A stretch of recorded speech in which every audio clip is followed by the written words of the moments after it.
Hey, All hey. right, Mildred, we are up and running. And to get us started, welcome to Writing What I Like, Field Notes of a Black Woman Scholar.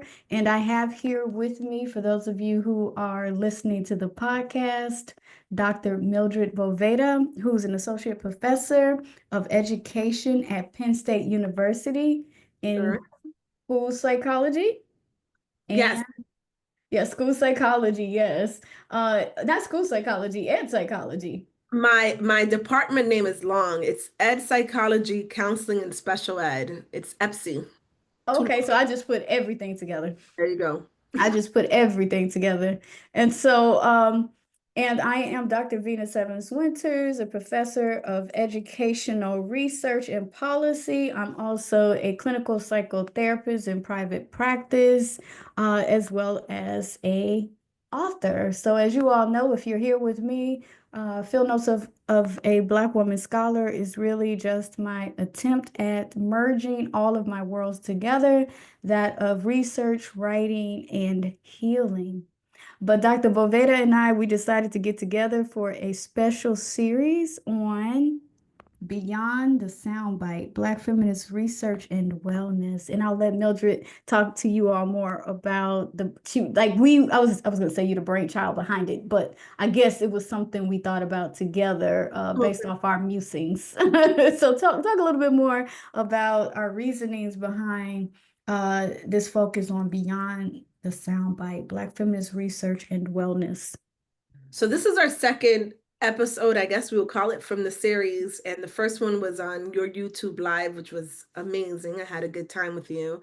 And I guess this is our third week, like challenging one another.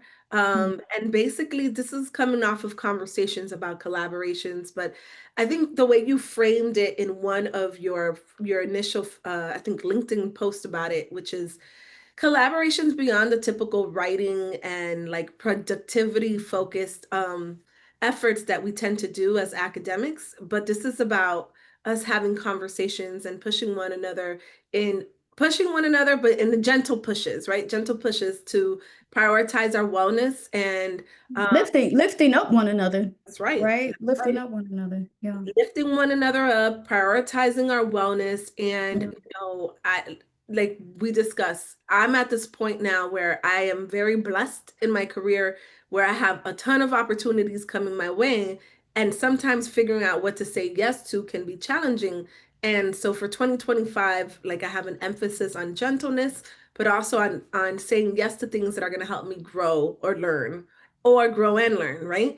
And so this is a growing and learning opportunity, I hope for both of us. Definitely for me. You are an expert on wellness, certifiable and whatnot.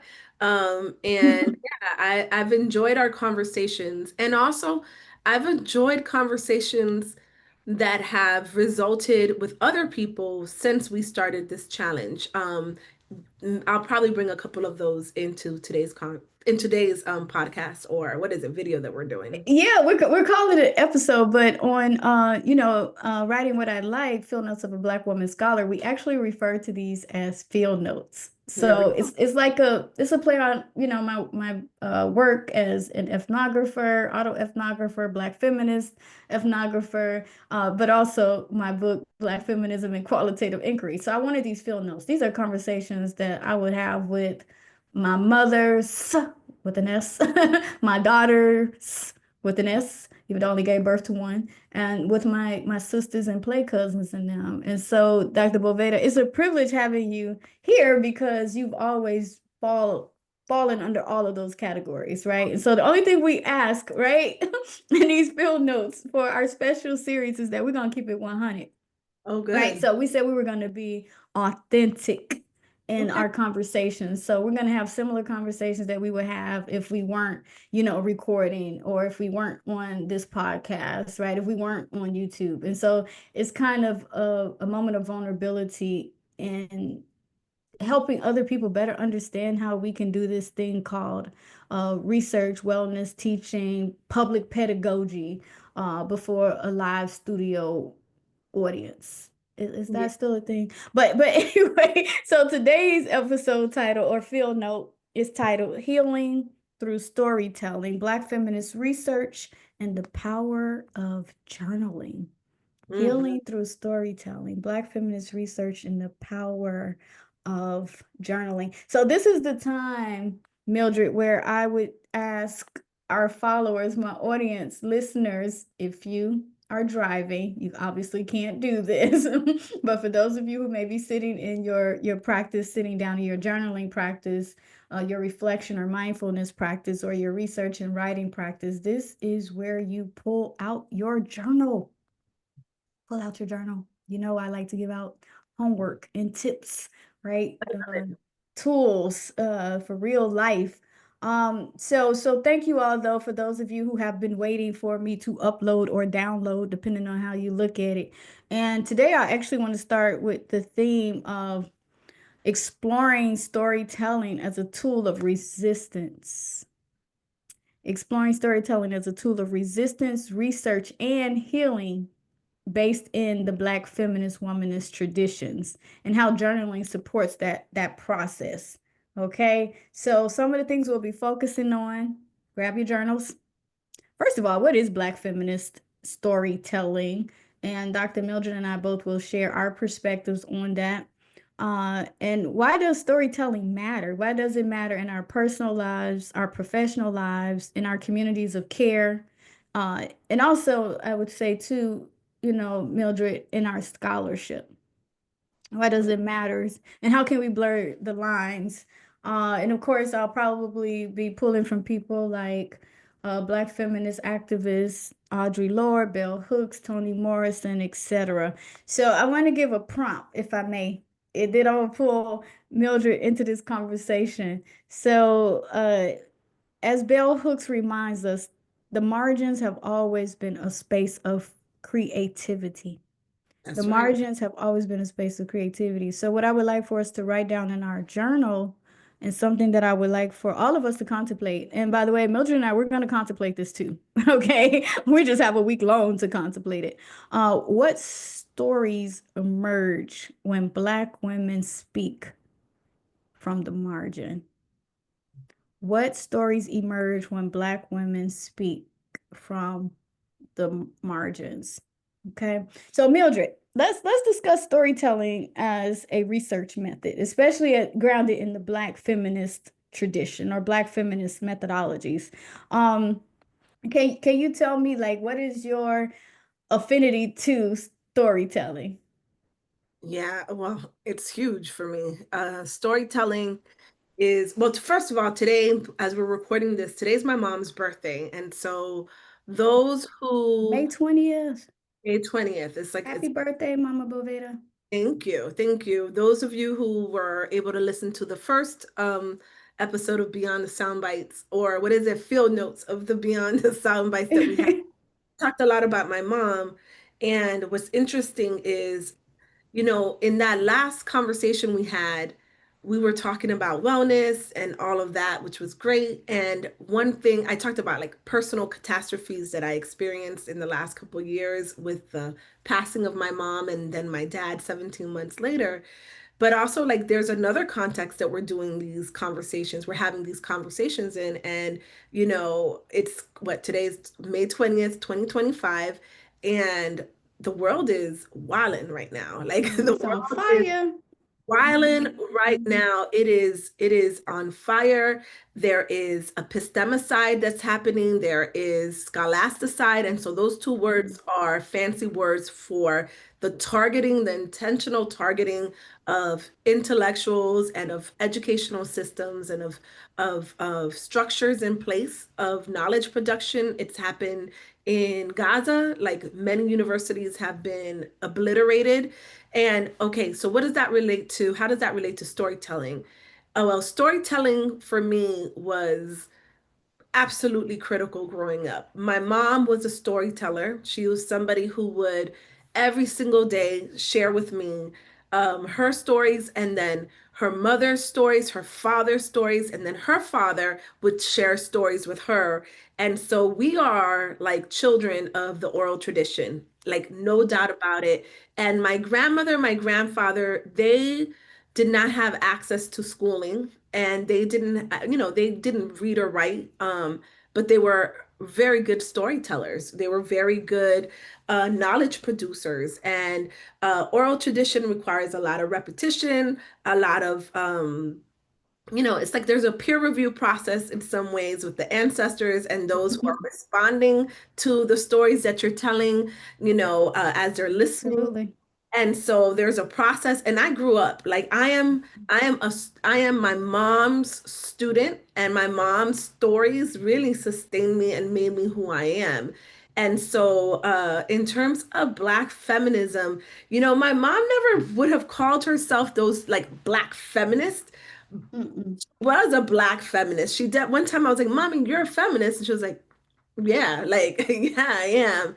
As I always say, a white woman told me what a feminist was. My grandmother showed me how a black feminist behaves. There it is. I love that. And that was definitely my mother, my grandmother. I've actually written about it's in Feminist Formation. It should be open access. And if it's not, you can email me and I'll email it to you. Those paywalls get in the way. But I've written about stories of my grandmother and her refusals and her, engaging in fugitivity and asserting herself as a Black woman in a very anti-Black country. And those stories came to me through the oral tradition, right? Those stories came through me. I never met my grandmother, but my mom, and we mentioned this in the last Episode, episode. podcast, YouTube Yeah. video, whatever we're calling it. We don't have to get it right. My mom was a student of her parents, and and then therefore I was a student of my mother. And so I learned very, very well like why my grandmother was the way she was, why my grandfather was the way he was. The first time I heard the term university, right, was from my mom's storytelling. The family was at, we lived in these apartments, and I remember my brother was there and my dad, I think, was there, but definitely my mom was talking about people who got disappeared in universities in Dominican Republic, right? Because there was civil war happening, there was revolution happening, dictatorship, American imperialists were coming and helping, quote unquote, helping, but they just all the complexities, and they were just reminiscing about how dangerous universities were and how people got disappeared. And so my mom always wanted to go to school, and she always desired schooling, right? And we know schooling and education are not the same, but she didn't even have access to schooling because of the time and class issues and all that stuff. But also, like, she was the one who introduced me to the notion of what a university is, and that universities can be places where dangerous things, political things are definitely happening at universities, according to my mom's storytelling, and people could get disappeared. So, like, a lot of people are like flabbergasted right now. They are stuck. They are confused that, wow, in the United States, there's this targeting of professors and all of that. But for me, like, I'm not confused because of the knowledge that my mom was sharing through storying and storytelling. My first association with the word university was danger. Young people thinking is dangerous. Professors, intellectuals coming together and thinking is dangerous. And my mom taught me that. I didn't learn that in a book. I learned that through her storytelling.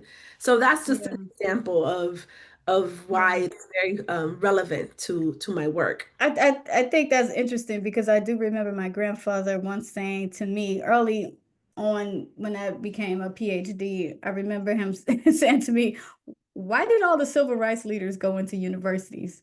So it was almost as if the universities, not that these black, civil rights leaders or movement, people were uh, sellouts, but more or less that the universities co-opted Oh yeah, our most, politically active, folks, right? Those people who were on the ground for it. So I always thought that was interesting, even before I had the context.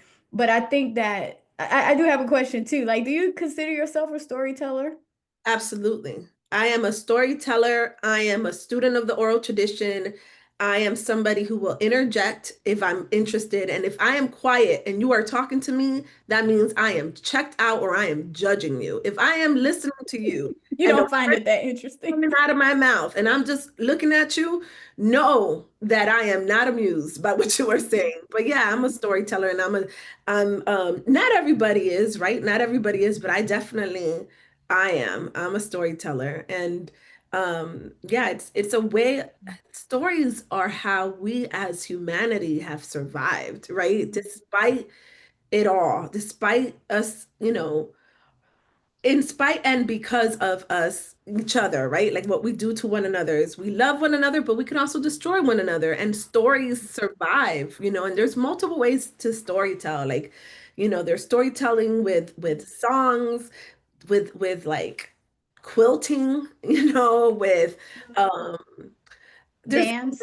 dance, art, there's many, many ways. But nowadays, I'm a writer. And so I tell stories through writing. Mhm. But when I was a kid, I never would have imagined that I would write every day. Like, never, Mhm. never, never, never, never. But here I am.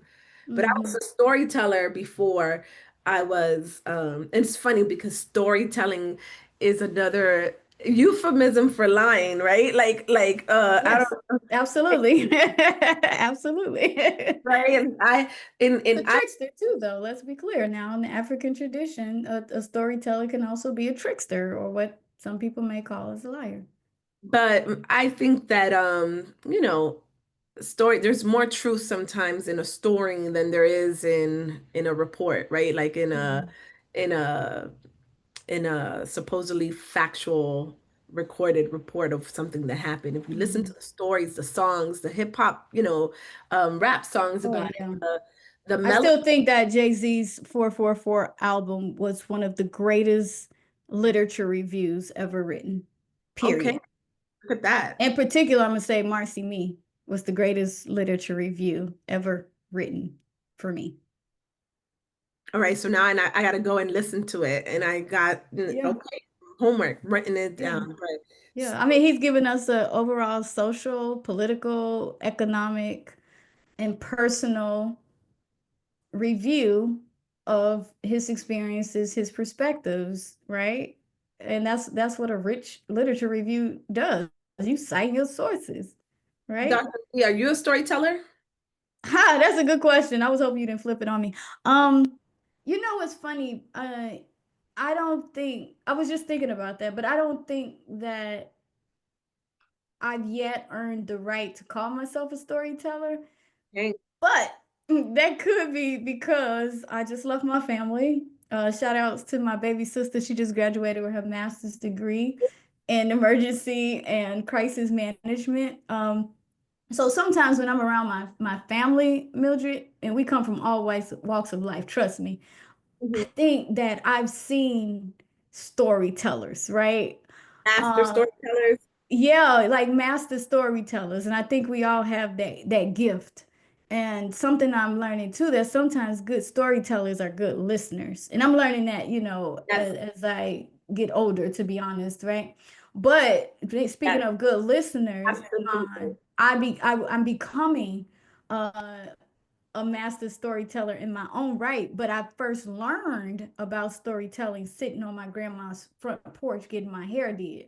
You see That's what I'm right. saying? Because it was there that I would listen to the griots of the community, in particular the black women, the black mothers, the black aunties, the black big cousins in them. You know what I'm saying? So when I'm getting my hair done as a black girl sitting on that front porch with anybody that's older than me, I'm not even allowed to talk, and I have to pretend not to be listening. So I'm learning all the gifts of how to share your perspective, your opinion, and your beliefs, sometimes being direct while other times being indirect. But I'm also learning how to master my tongue. You see how I just switched already? You like, what are you doing there, Venus? Right? You just lost your whole podcaster voice because I learned that, especially with Black women, we tend to talk in rhythms and rhymes in a lot of metaphors. I I love that. think that when you talked about schooling, I think they're wiping that from us. Schooling serves Yes, to dumb us down So we Yep. actually learn to speak more formal, more direct, more linear. And the problem with that is that we lose a lot of that higher learning that's required to navigate the Black family, the Black neighborhood, the Black And the community, white storytelling schools, tradition. and white, supremacy politics. But that's all a part of storytelling, not just about who are my characters, but who are my characters and what roles are they playing? What roles are they playing? What is their responsibility in this saga, right? And what is the context in which this story is being told? What are the conflicts, and how do I interweave the conflicts with this first person narrative, right? And so, yeah, it could be some truth in storytelling, but there could be a whole lot of deception in storytelling, but that's a part of the language game. And sometimes we use deception in different ways. Deception is so that we can outwit the listener. Yeah. Sometimes we use deception because we need to code and decode something for our own safety, community safety, our people's safety, our tribe safety, these Black girls and Black women's safety. And other times we use deception because we want somebody to reach a higher level of thinking, right? So fool, figure it out if you want to. So I do think it's some trickster in there, but I also think that there is some can we say proverbs in there, some life lessons in there. It's a lot going on with Black women's storytelling tradition, and some of it is also the oral history. So I've always said I think that Black girls are the keepers of the secrets. I know I definitely was the keeper of the secrets. And I wanna also like the so you started about like the one thing early on when we did the intro is to keep it 100% real, right? And now we're talking about storytelling that could be, Yeah, you yeah. know, you can Oh, oh, Mama, Venus telling stories. stories, right? Which means Sad like and trouble.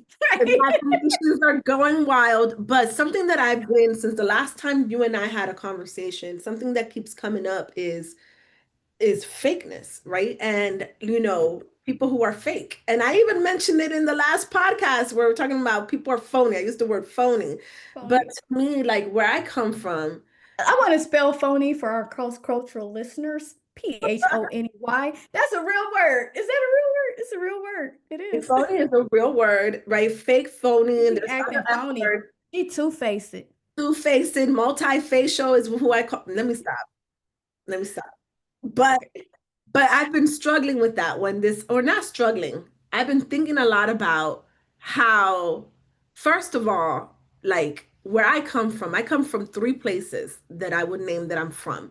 Number one, I come from a strong church kind of like upbringing, very church. And being phony, being fake, being a hypocrite in the Christian church is like, a sheep in wolf's clothing. It is bad. Like you can be a hypocrite, but if you're being a hypocrite, it is a bad thing. And you may be playing it off, but it's understood that somebody will eventually find out that you're fake, and that is not a good thing. But then I come from like various neighborhoods or hoods, right? Where if you're found out to be phony, if you're faking it, if you're wearing fake clothes, if you're being phony in any kind of way, you will also be shamed or you will be ostracized.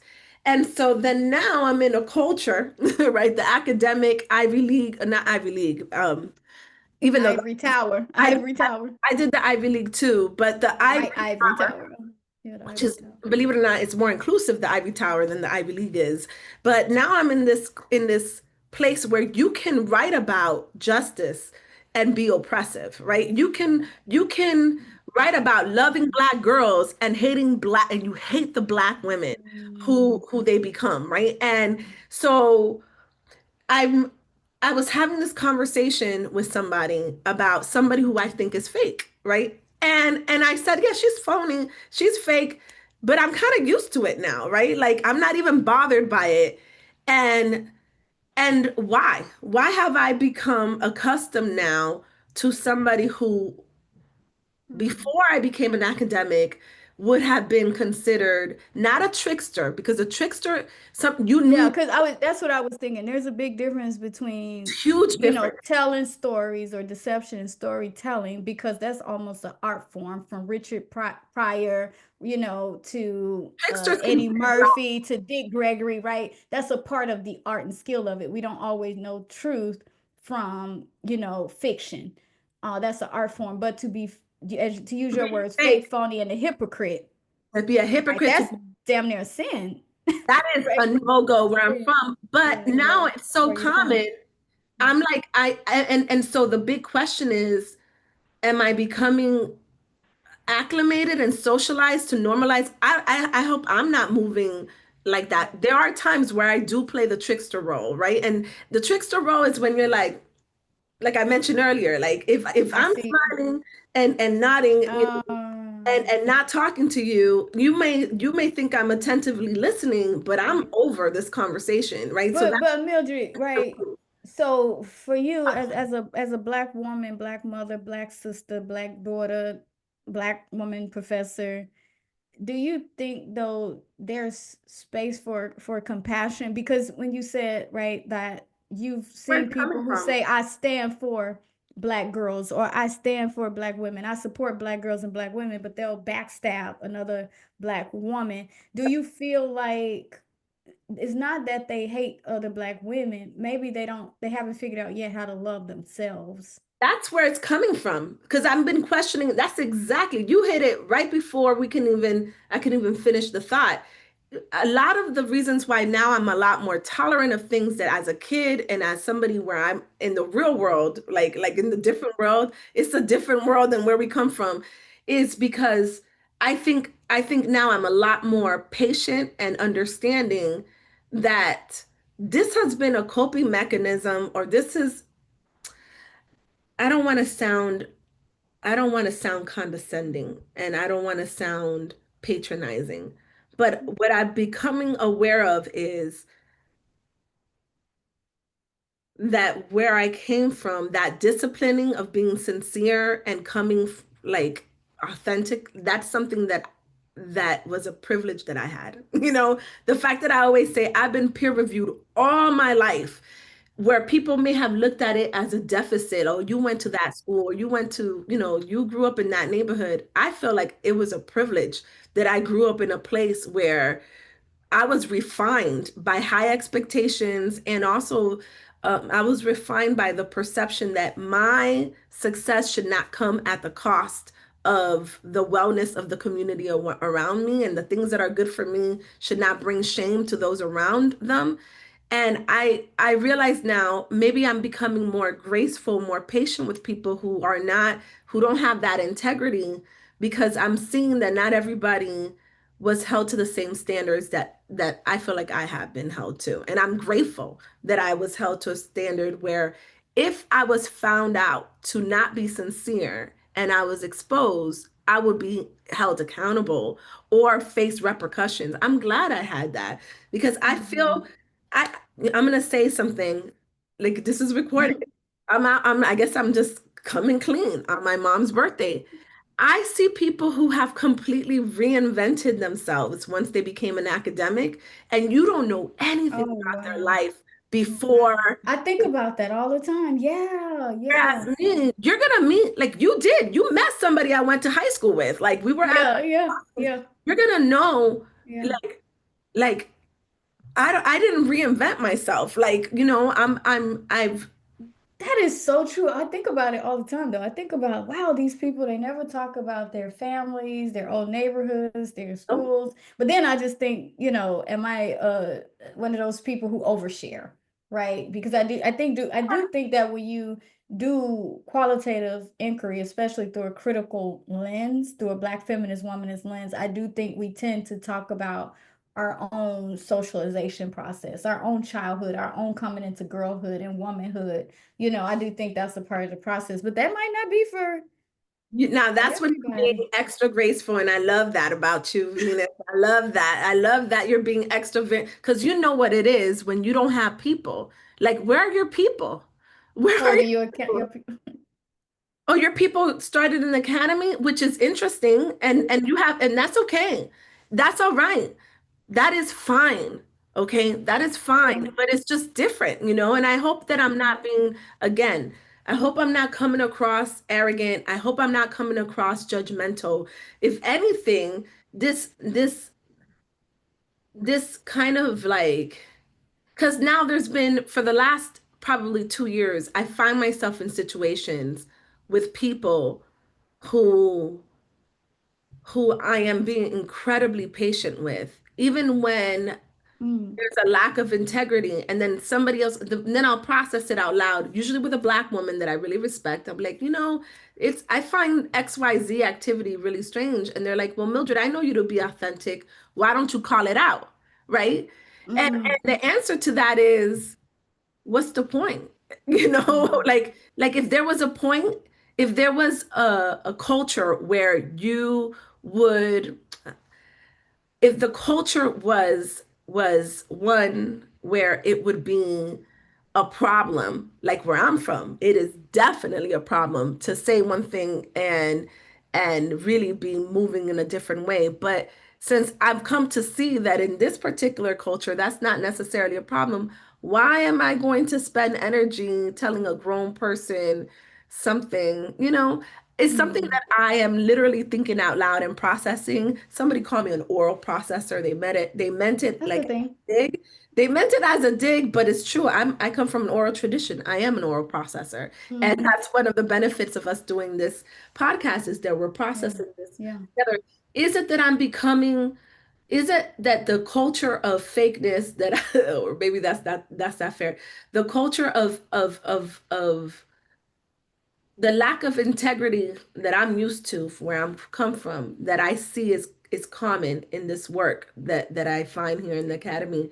Is this something that I'm becoming acclimated to, or is it that I'm showing people more grace and I'm being more patient? And maybe Could it be all of the above? it Because might you because one thing I was just thinking about too, Mildred, right? When you ask that question, is it could be both. It can be both be. and. But I think too that the other part of this is that everybody's everybody is telling their own Story. version of the story Yeah, of not just what happened, but also of who I am. yeah, Right. So I think like even for me as, someone who practiced mindfulness and really through a Kemetic or Buddhist tradition, sometimes I have to check myself and I have to sit back and say, wait a minute, this is the story I'm telling about the other person or the other situation. But guess what? I'm also telling myself a story. I have to convince myself this is the story I've created in my head. true. So I have to like freeze frame everything like the Matrix. Just take pause, look at those bullets coming toward me, right? And then decide how I'm going to move because I'm telling my own story and my Yeah, story is informed by my previous experiences that's true. and my own past trauma, right? Because in my saga, I'm Empress, right? Like literally though. I give thanks. Shouts out to the Rastafarian community who gave me the title. But I do think there's a level of responsibility when there's a level of responsibility to hold oneself accountable for First, the stories that are being told, not only about, you know, who I am or who other scholars are, but who Black people are in general. Some of yes, this is just it's becoming like a um mega narrative, like a master narrative yes, about relationships in the academy and outside the academy. But I hear you too. I think too, like it's like almost like we are in many ways. Look, I could say this as a clinician. Sometimes if you spend enough time in prison or if you spend enough time in a mental health ward, you begin to act like a prisoner or you begin to act like a patient. I'll yeah. just put it that way. Yeah, I appreciate those. Again, it's Black women who are like, but Mildred, I know you to be authentic, or Mildred, like, why are you okay with that? And it's an important question. It's an important question, and I don't have the answer right now. Like, I don't have the answer, But it's fascinating because you Mm, started off the podcast, which that's the number one requirement. And I feel like when you said that, oh yeah, that's easy. I could be 100%, like I could keep it real. Like I try to keep it real, as much as possible, but in a space where so many people are competitive and it's a zero sum game. And I'm sorry to share this. If there's people listening to this and are surprised to hear that the academy is competitive, it is very competitive. It is the westernized academy. I wish it was only about sharing knowledge and like literature reviews, like you were saying earlier.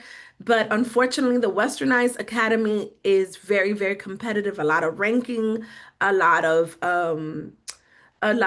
comparison, and winners and losers, unfortunately, right? We compete for grants. There's only so much space in a journal, all this stuff, right? So I like vulnerability is something that I think is incredibly important. Transparency is something that I think I highly value.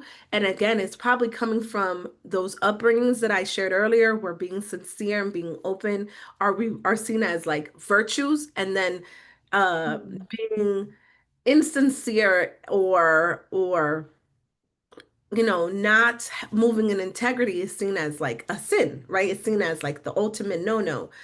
Um, so, sometimes I have been challenged for being too transparent and too open or too forthright, um, mm. and challenged directly or challenged with um, maybe the path that I have to take is a little bit more complicated because, that's not the expected way to move. Um, And I could say because too, you were saying you did, this vulnerability, this risk of being too forthright and too transparent. I think sometimes I didn't know better to be more protective yeah, of my feelings, my thoughts, and my words, right? Because I did think everybody was like my cousins and them on that front porch. Well, y'all, that's just how we talk to each other. Then we get over it, right? Like we not trying to hurt each other. In fact, we'll fight to death for each other, right? But with that said, I think too that storytelling is not just data. no. Storytelling is medicine. Oh, we gotta write that. Put that down in your notes. Let's put an asterisk with a highlight and an underline.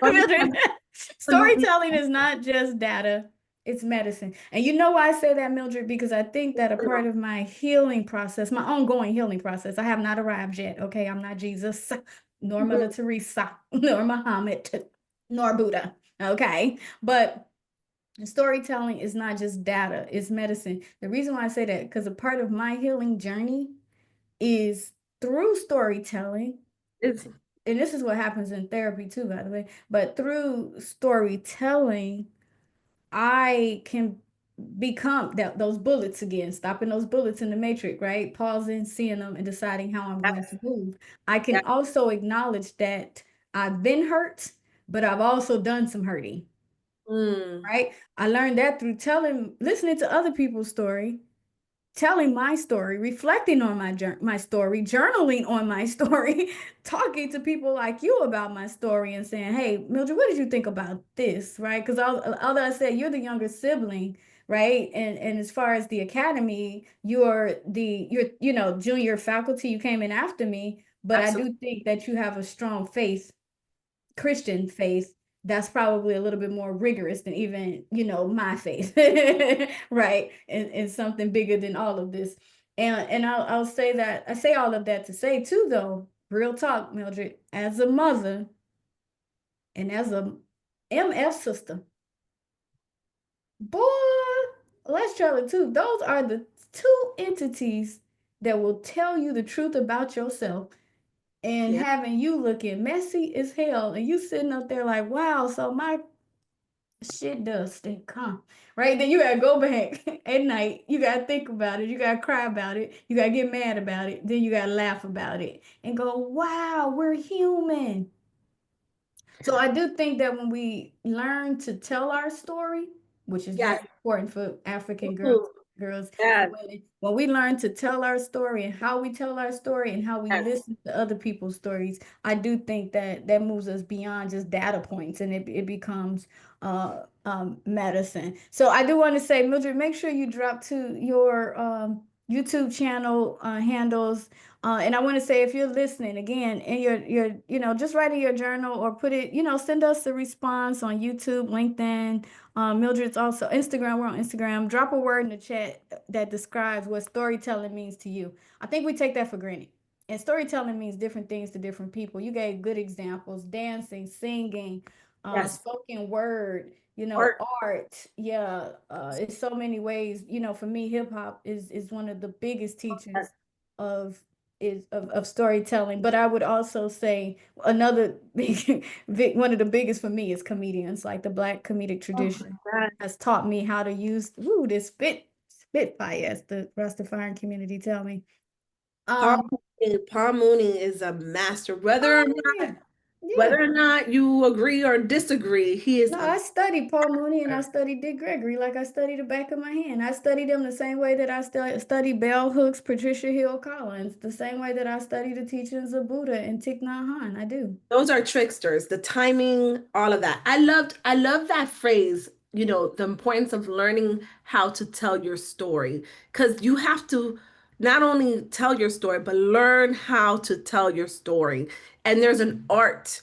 There's an art to how and when you tell the story. And like Mm. oral tradition, I love the oral tradition because you hear the same story over and over and over again, but it is not the same story because the story It's will not the same story. not. So it's the same story, but like I have an elder that is one of my mom's best friends. She's 96 years old, and every time I listen to her, she repeats the same because they repeat the story, but she always add, and it reminds me of my childhood. She always adds a little bit more of the hard truths every time she repeats it. Like that first time. Repetition is a part of the oral It history is. That tradition. Yeah. first time you hear Mm. the plot, but then each time she repeats it, there's either an ugly detail, but it's not ugly, it's life, right? Yeah. Or there's a harsh truth, a harsher reality every time, because it's like the first time my mom did this too. It's almost as if they're like setting the stage, and then every time they repeat it and they're testing the audience, which I'm the audience, right, to see, are you ready to hear the fuller part, the Mm. messier part? And I love that. And it's an Yeah. art. Yeah. There's an art. Michael Harriot, the author of Black AF. He's Michael Harriot, he talks a about his great uncle. storyteller. His uncle, the storyteller, too, right? Where he learned it from. His uncle keeps changing the Yes, story he every is. time he tells it, right? But it has meaning behind it. And so I want to, so oh, that's for those who are taking notes, is Michael Harriot, Harriot,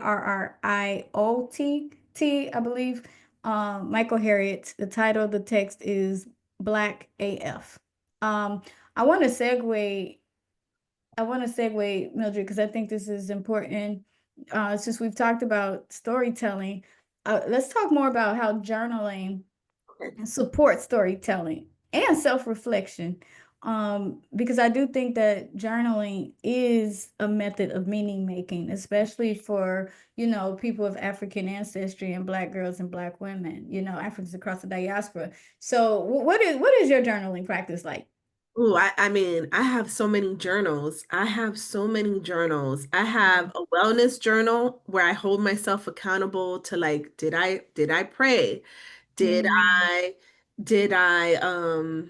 like that challenge we're having? How many steps did I take today? Did I cook? So I have wellness journals. Then I have like gratitude journals, journals where I'm like, mhm. okay, what am I grateful for? And then that's like a start of the day, and at the end of the day I reflect, like, what did I do well? What can I do better? So reflective journaling daily, and it doesn't take long. It's like 5 to 10 minutes for those. And then like there's like the field notes, like when I'm collecting data, like, and my handwriting, those handwritten notes are like chicken scratch. I mean, like sometimes I don't even understand what I wrote, right? But there's something about like putting that down. And like I said, my grandmother, she she wasn't a writer. Like she couldn't write. Like she wasn't a writer. So I wonder how she kept track. I think it was probably to tally marks. She was a businesswoman. She was a seller of wares, and she was a midwife, and she was like no joke. According to my mom, she was excellent in math, right? I have a very strong math identity that comes from my mom's stories about her people. And but yeah, you know, like now with my iPhones, I also do like the notes, right? Like notes, and I like quickly Mhm. jot down a note and I go back. Like I need to go back to that. Mhm. So Mhm. journaling happens in many ways. And it's very helpful. It's very helpful. It's become more and more necessary as an Mhm. academic to have journals than, and I'm gonna confess. I think there was a point where I became overly attached to my journals, um where Mhm. everything was like I was like, oh, I forgot to journal, I didn't check this off. And for about 6 months I just stopped all kinds of journaling. Like during this mourning period when I lost my mom, I was like, I didn't journal before, like why do I have to journal now? um but I've returned to journaling as I've Yeah. healed. I've returned to journaling because it's very useful to jot things down, and go Yeah. to ideas. How about you? What's your journaling practice like? I think that's important. What you just said, breakthrough. No, I'm just Oh, kidding. Like breakthrough. ding, ding, message. Message. Yeah. So research actually shows that people tend to take a break or stop journaling as frequently during times of high stress. So it's not a coincidence that you kind of ran away from your journal Had to. during I a couldn't do time, it anymore. yeah, of pain, of grief, right? Yeah. And so what I teach my clients is to journal. So I teach this to my writing clients as well as to my therapy clients. Believe it or not, journaling is very therapeutic. It's based off brain science. So really, what we're literally trying to do when we give our clients that assignment to go journal, it's not just so that you can see your words on paper. We're literally trying to rewire the brain. So there is a mind-body connection, of course. But when that hand movement, right, which is obviously sending signals from the brain, is hitting that paper, it's actually, sort of massaging some of those primary points in your brain, but also triggering your central nervous system. So it's kind of soothing. Something that might look different, pre literacy period might be the rhythm of a black mother braiding her child's hair or twisting her own hair.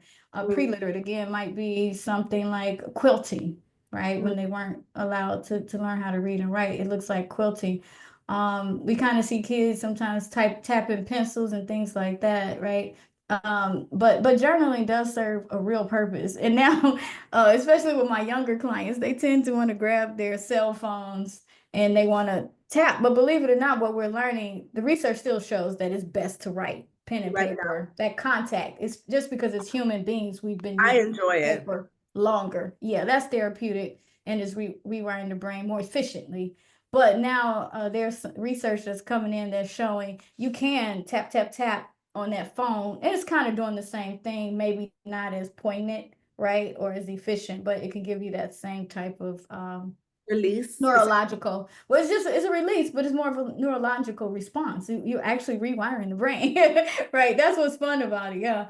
And so, but it's interesting because Mildred, approximately 20 some years ago, when I first started out in social work, one of my jobs at a transition home from women or even gender non-binary people who were trying to get away from their abusive partner.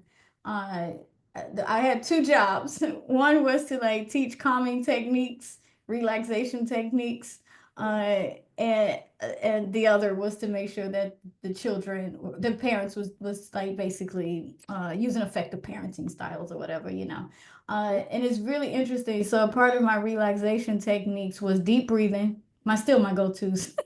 Deep breathing, yoga, uh, especially deep stretches, flexibility, etc. work. And then journaling. Guess what was the one thing I could never get the women or the mothers to do? Journal. Journal. Yeah. Yeah, they refused to Why? do it. Issues around safety.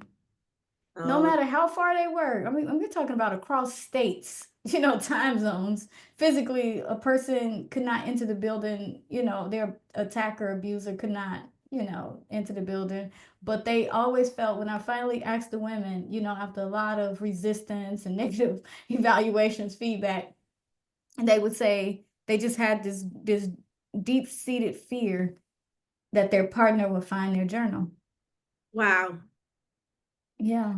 So That is that tells me a lot, right? So, does but tell you a but lot. my practice is look, I keep my journal. Look, it's right here, Mildred. I keep it.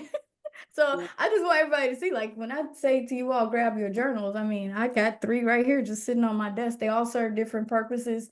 Uh, People who are part of our writing community here, they already know I have a research journal, Yep. I have a writing journal, and then I have my personal reflection journal. That's just to get all the junk out my head.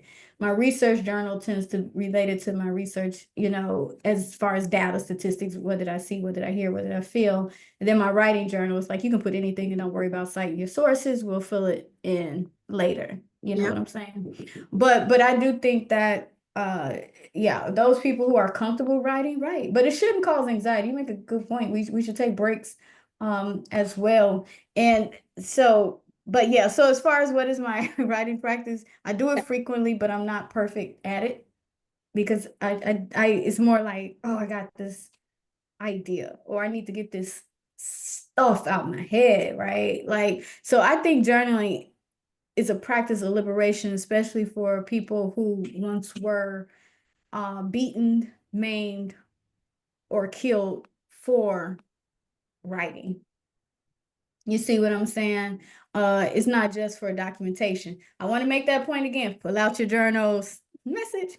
Journaling, it's a practice of liberation. Mm.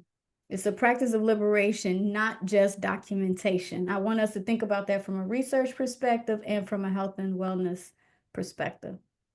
Mildred, what you thinking? You see me thinking. I'm What thinking you a lot. thinking? I'm thinking a lot right now. I'm thinking a lot. So I am thinking my mom is always like a point of reference for me. The first thing that keeps popping in my head is Hmm. she had this meticulously kept um like I guess it was a journal, but it was also like a biography, right? Like this like ethnographic like tracing of all the things I ever did.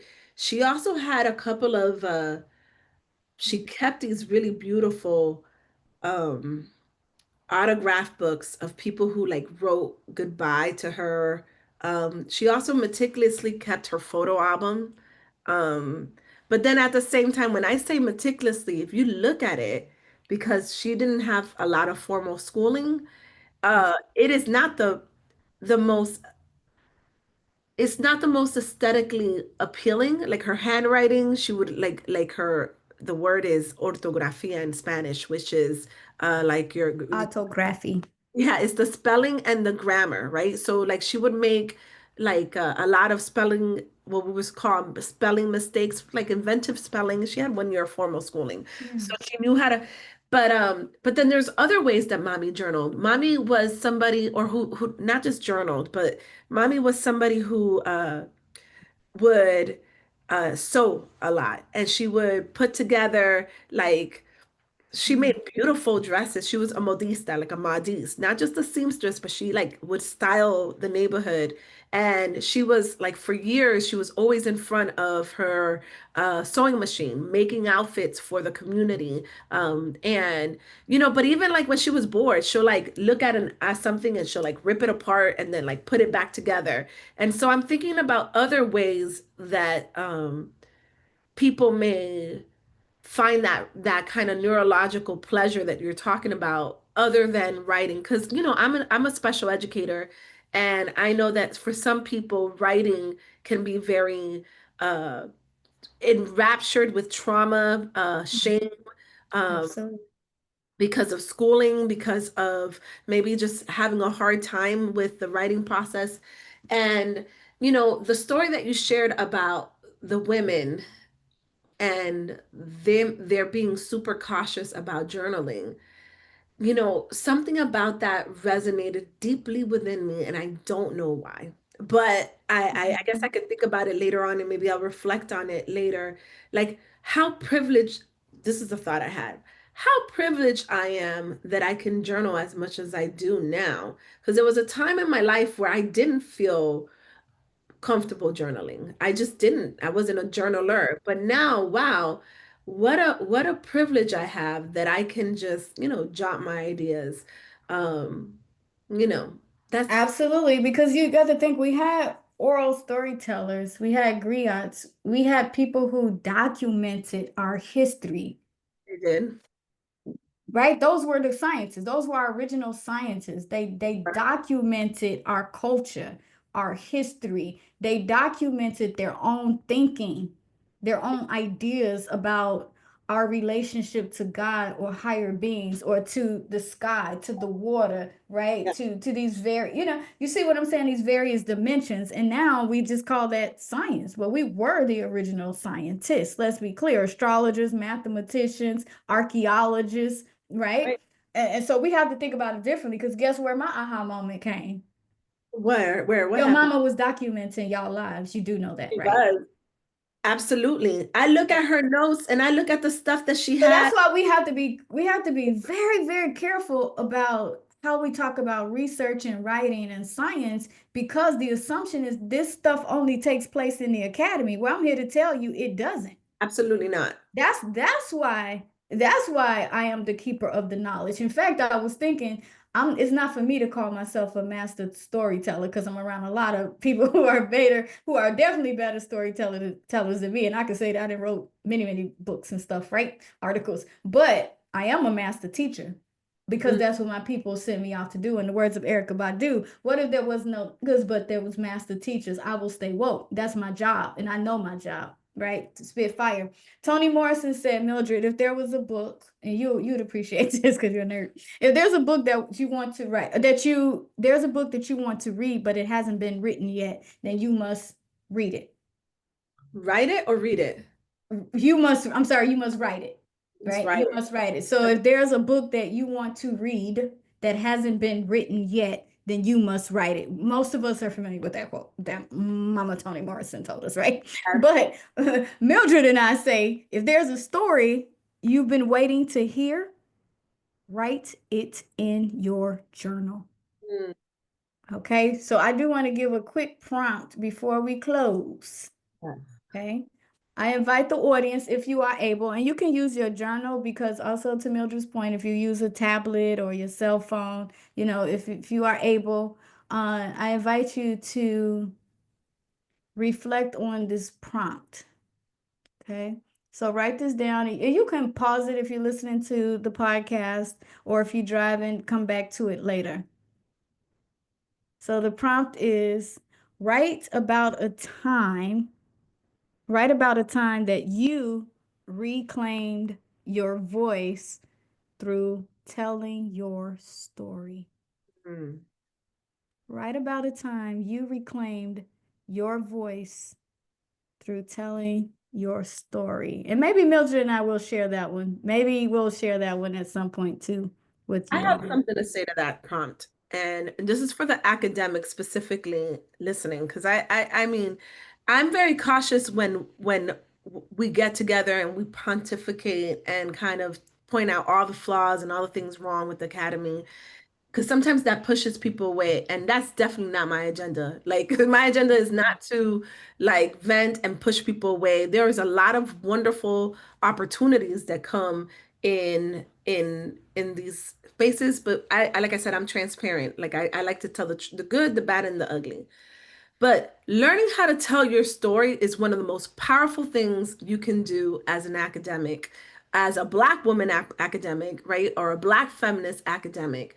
Because if you don't learn how to master your narrative, how to like like learn how to tell your story, the what people start saying about you can sink you, right? Like I said, unfortunately, the Westernized Academy, unfortunately, as much as I reject the competitiveness of it, it is baked in this very competitive kind of judging, evaluation, like unfortunately. And like, for example, people like to tell Black women, well, you're doing too much, right? Like, you're doing too much. You're all over the place. You're talking about all of these different things. Like, I remember with my dissertation, I was told, both in a flattering way, but also like a slow down kind of way. Well, you are doing three dissertations in one. And so then what do you have to learn? You have to learn how to tell the story as to why is it that a regular degler dissertation isn't enough, right? And there's an again, I keep talking about an art and I keep using that phrase.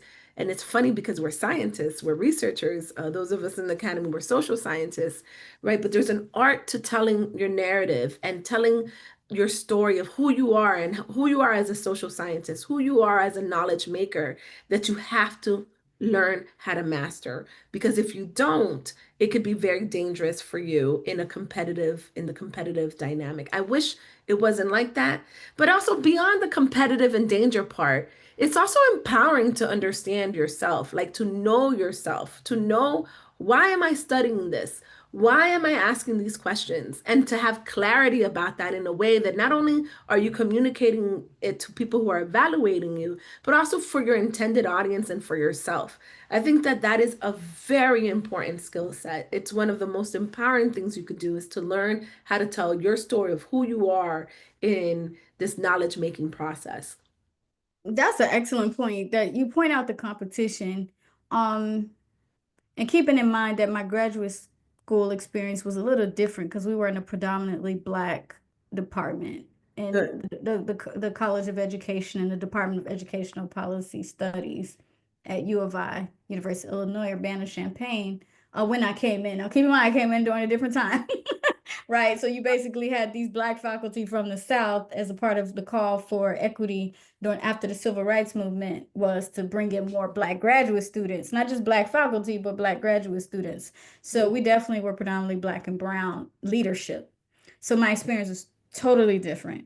And I Good. have to be Great. honest, as the middle child, Mhm.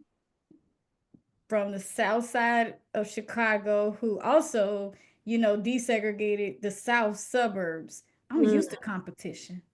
I've been yeah. an athlete since, the sixth, seventh grade, G, right? Like, so Here. competition, that's like telling, what's her name? Richardson, like, don't compete. We gonna compete. And then I think Black girl nerds, we compete differently too. It's like a part of our stimulation. But I think that too, not just like growing up, a part of athletic culture, especially being a part of like relay teams, or all track and field cross country teams, you kind of thrive in competition, but it has to be healthy competition, Yeah. right? And that's a part of resiliency, I think too. But I think but you know what was shocking to me? Tell me. The individualism in That's the academic part. culture. Now, being the middle child, coming from sports teams where all of us were expected to be intellectually sharp and savvy and also having common sense or street sense, and being a part of, the African community, African centered Pan African community, I've never become accustomed to individualism.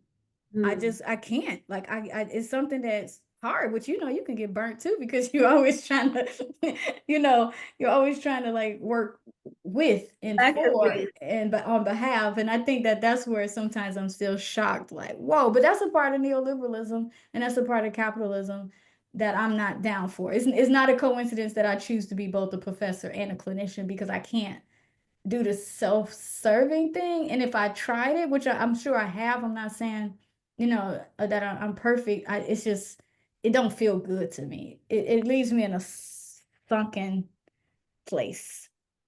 But You, with that said, yes. let's, I love that prompt, by the way. I love the prompt. What can you repeat the prompt? Because it was a good prompt. And then I talked about learning how to tell your own narrative. So yeah, because I want us to do this too. Like we're gonna do Yes. this. Right about the time you reclaimed your voice Yes. through storytelling, or Yes. right about the time you reclaimed your voice through telling your story. The funny thing is, I know I'm not gonna say what mine is, but it popped in my head immediately. You'd be so surprised, and it was something so simple that it Mm. literally saved my life. Like, Oh, wow. yep. Literally Yeah, saved your life. That's literally saved my life because I could tell you what the three words were because it was the only thing I can bring up from the deepest parts of me. And it was like, no, stop, don't. And that's just because it was some shit I probably learned in the classroom. And I was like, this is where you say it. This is where you say it. good. No, Don't. stop, don't. Good. And it changed my whole life. After Wow. those three words came out, it was like I just became so free. I'm like, oh, that's powerful. Oh my God, y'all couldn't tell me nothing after that. Couldn't Thank tell you. me. I was free. I was free after that. I was just so free. You wouldn't even believe it. That's why I'm still talking crazy. So things that I think that Dr. Boveda and I just brought up, Black feminism and storytelling, Black girls and Black women's lived experiences as healing practices, and journaling or documenting our stories as a liberatory practice that's grounded in resistance strategies. Now, Mildred, I do want to say this because, honey, right now we watching this in real time. You don't have to go read a book to figure this out. When a people are under attack, an ethnic group, a cultural group, a religious group, a geographical place, people are under attack. Y'all can read between the lines. Guess what else is under attack? Our histories, our cultures, our stories, even our spiritual knowledges are stolen, burnt, destroyed, and Yes. put behind other people's walls. So think about that. So Or keep writing and keep telling your truth and know that your story has power. Go ahead and subscribe to Dr. Mildred Boveda. She's on all the social medias, but you can also sure. visit Mildred Boveda on Facebook at Mildred Boveda, Yep. YouTube, Yes. Venus And Seven Boveda. And Sisters, Boveda is my YouTube. Boveda, Mhm. at Boveda on YouTube, and Dr. Venus Evans Winters or Venus Evans Winters on YouTube, and we're on social media. And of course, follow us, upload the next episode, which is Field Notes of Writing What I Like, Field Notes of a Black Woman Scholar, and meet me and Mildred here next week. Make sure you tune in or download our next episode where we will be talking about what, Mildred? I don't You go know. first. It's gonna be good. It's Well, gonna be good. it's Oh, gonna we be forgot to do solid. our check-in. Okay, about doddering Uh, or doddering. uh, uh, okay, I said that I need to run 15 miles by the end of May. By the way, good people, I ran 22 miles as of May 20th. In 20 days, I've ran 22 miles. My goal now is to actually run 30 miles. And again, I am an ambassador for Still Our Run, which is bringing mental health awareness as it relates to the state of safety, physical safety, and outdoor time for Black girls, women, and other girls and women of color. So me, the goal is to do 10,000 steps a day. I'm at around 8,000 more or less every day now. So I'm slowly picking it up. I'm being gentle about it, you know. Another thing I shared is I wanted to cook 5 times a week. And I've been cooking more than that, which is wonderful. And then I mentioned like for spiritual wellness that I want to be more engaged with the children, like the little ones. And I had two cute kids come over my house and I gave them this really cool, I don't have it with me, but I gave them a vial of like mustard seeds. Um and Oh, Octavia Butler. Yes, of little mustard seeds, a little vial, and there's like this passage in the scriptures where it talks about like faith as small as a like even a little bit of faith as small as a mustard seed, and they're really tiny, can move mountains. So we had a little conversation about that. Their mom was a colleague of mine, and they came over. I gave them grapes and I gave them grapes and what else? Grapes and uh blueberries and whipped cream and popcorn. And they had their little vial of mustard seeds. So, and it was just funny to listen to them talk about what faith was, right? Like and it was so cute. It was good. So I appreciated setting that goal with you and being able to see it manifest during the week, having an opportunity. Because, the little ones, they're precious. That is amazing. I like that example, Mildred. I think you're gonna have to share that one because there is something about being better connected with the spiritual world, right? Through young spirits, right? Even that's one of the hints Octavia Butler gave us, but obviously it's biblical too with the mustard seeds. And so with that said, it's interesting. I'm on this Whole Foods journey. prior to training for the marathon last year, I never, I hardly ever cooked, right? I had somebody here cooking for me breakfast, lunch, dinner, and snacks, Right. right? But now, as I'm trying to control my hormones Mm. through Yeah. holistic ways, then I've moved back to whole foods, which is really interesting. So I do cook all my meals from scratch, right? Which is really fun. I think it's fun. And then you have to remind me, what's the sister name? We gotta drop her name on Mhm. LinkedIn. The other scholar, she's has Carmen? Carmen. Do you remember her last name? Yes, I do remember her last name. I could I spell it. hope you hear us, Dr. Carmen. Spell Yes, it for us. she actually invited me to a walk. I went on a walk this morning with another colleague, Mariah Harmon, but she invited me for a walk, and I was like, "No, I have a meeting," and it was this podcast. Okay, well, Carmen, I'll see you on LinkedIn, and I hope you did receive the pictures. I transplanted some of my plants. Yes, Dr. V over here trying to grow plants, y'all, trying to bring my green thumb. She came over my Look, house the other night, the other day. We had lunch together. She mentioned that you guys were comparing notes on plants. yes, I was just sending her, what I was doing because she was saying she's not there yet, to run long distances or do a marathon, right? And I said that's okay. It's not like I'm over here with a whole garden either, but I'm starting small and I actually propagated not one, not Um, two, but three babies. I love it. I And they're love so it. long. They're so long. They're about as long as my locks. I love it. And so what we're gonna do is we would like for y'all to reach out to both Dr. Boveda and me, Dr. V, on social media and let us know what is your wellness journey looking like, especially as we're reclaiming our time and we are owning and redefining health and wellness from our own, perspectives and lenses. Okay, so that's a part of our story as well. All right, so thank you again.